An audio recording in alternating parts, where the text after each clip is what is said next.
Hello everyone, today I'm going to be showing you my top favourite, I said this in the last couple of minutes time I tried recording it, my top 5 favourite vehicles in GTA Online, and this video is brought to you by Raid Shadow Legends. No, I'm just kidding, it's not, and here's number 5.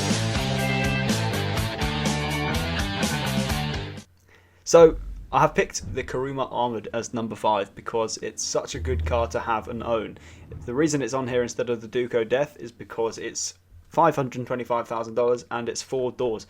The Duke of Death is 2 doors, so for missions like heists with it, you need 4 players. You can't use the Duke of Death unless 2 people have it. So I just stuck it on here because it's a good vehicle to have. Now it's fast and it also has bulletproof windows, which, well, not completely bulletproof, but it will stop you more than likely getting shot from other players and stuff during missions. Well, mainly during missions, but other players can kill you. Now this car isn't really immune to missiles, so try not to get hit by any, but it's good because you can use SMGs and stuff out the window, but bad because you have to give up your usage of the explosives. To unlock this vehicle you need to complete the Fleeker job, which is the 2-player heist. It's not that difficult to do, you just need a high-end apartment and you should be able to just do that with a friend. It shouldn't take too long, there's only like 2 setups, they're pretty easy. The heist itself is also very easy. You could probably, if you're fast, you could probably do it in under half an hour, but it's not that difficult of a vehicle to unlock, and it's very, very good once you have it. So to summarise, it's a fairly cheap vehicle and it's very good because it's 4 doors with armour that protects you, and it's insanely good for missions and stuff like that.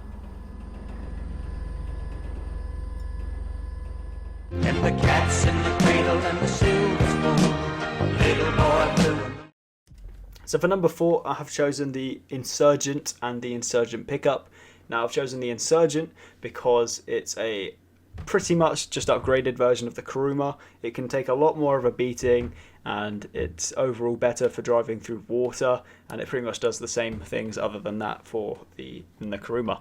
Now, the Insurgent pickup is the other thing I chose because it has a turret on top. Now, that's also very good for if you're playing co-op and you're doing missions, because once you've made it a personal vehicle, like I have, because I can customize it, all you have to do is drive your Pegasus vehicle into your MOC and it should customize it, or like give you the option to customize it. The Insurgent pickup will cost you $1.35 million, which is fairly expensive, but definitely worth it. But if you want the cheaper version, the Insurgent is $675,000, which is only $150,000 more than the Kuruma, which is definitely the right thing to do if you're thinking of which one to get. I actually said that it's 6-seater there, so I was wrong, and I'm sorry. But this vehicle is insanely durable. Now let's have a look at what it feels like when, well, not feels like, what it looks like when you're driving underwater, because it can go quite deep. Now, in terms of control, I would say this vehicle has more control than the Kuruma when you're just driving normally. But when you're going over hills and stuff, it's probably, you can definitely feel the weight of it compared to another vehicle because it's going to be slower. But I mean, it's okay. It's not going to sink, but if you fully submerge it, it will, and you'll probably have to get out of your vehicle. So don't go too deep. But the lake around the river is great for demonstrating how deep it can go, and just it's a good vehicle for free roaming because you can just get a friend in the turret, or even if you're not using the turreted version, you went for the cheaper version, it doesn't really make a difference. All you're getting is a more powerful weapon with this one. So you can just stick with the $675,000 and you probably won't notice a difference. The one also benefit is that the other Insurgent can definitely go in missions, and I'm sure this one is slightly different where you won't be able to use it in certain missions. One like the cashing out casino one. Put your hands down my pants and I'll bet you feel nuts. Yes, I'm Cisco. Hopefully you like that song. Now this vehicle isn't really quick, but it's a very essential vehicle when it comes to like cargo missions and import-export.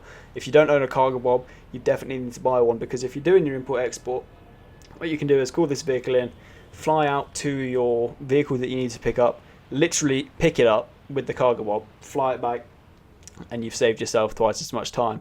This vehicle's fairly cheap for what it does. I mean, for quite a big vehicle, it's quite cheap, like I just said, because I blimmin' hate commentaries.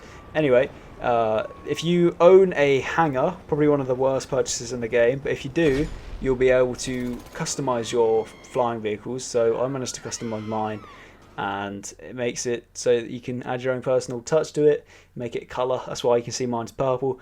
But another benefit you get when you do this is that you can call it in from your interaction menu as a vehicle.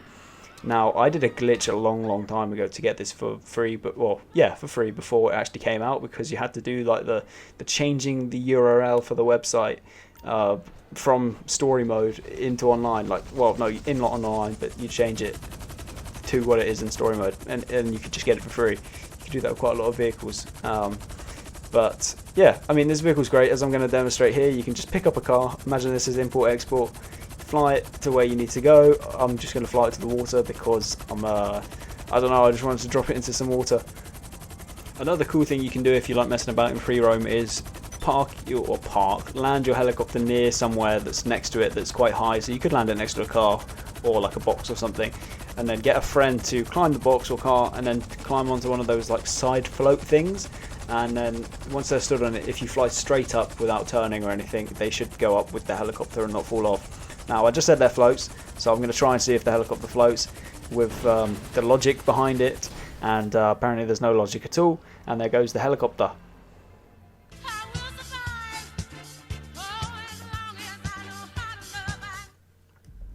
For number 2, it had to be the Buzzard. Now, the Buzzard is one of the most useful vehicles in the game. I know I say that for everyone, but each one's getting more useful. This thing is fairly cheap for what it does, because once you have it, you can just register as a CEO. I don't think you need much money to do that, maybe $1 million on you, unless you have a headquarters or whatever it's called. And then you can just call in a Buzzard for free. Now, this works almost anywhere. So if you call in your mechanic and he says, I can't get to you because there's no road, if you call up a helicopter like that I've just have there, it will come to you pretty much no matter where you are, but it might take a little while to get there. Now, it's $1.75 million, so I did say it was cheap a second ago compared to... Well, it's definitely cheap compared to the other kinds of helicopters that you can buy, but in terms of like $0 or $1 million, it's certainly not cheap. But once you have it, you have access to the missiles, which are homing and not homing, which are great to use for various things like missions, flying around, doing collectibles like the signal jammers, because this is how I actually found them. I was just flying along and missiles beep beep beep, and there we go, there's one found. But it's a very good vehicle, very small, very quick, and it's a really nice thing to fly around and get a look at the city. I'm really sorry that my commentary is a bit poo, but I'm just trying to fill the time, and I don't really know how to go into stats. Going first person gives you a nice little HUD.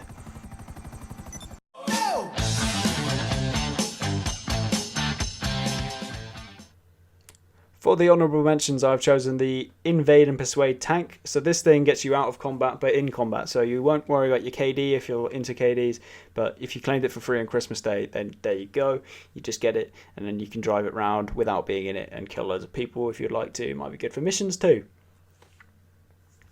Another honourable mention is the APC. Now this thing is kind of an upgraded Insurgent. You can put anti-aircraft missiles or just missiles on the top, and it makes it so much more OP. And another benefit is that it can float on water, unlike the Insurgent, but it's a bit more expensive. This one had to be on the list actually. The Hydra, it's quite expensive, but once you've done the heist to unlock it, it's definitely one of the best vehicles in the game, because it can take off vertically and then fly off like a normal jet at full speed, and it's just good for things like that. And it's got explosives, missiles as well, kind of explosives.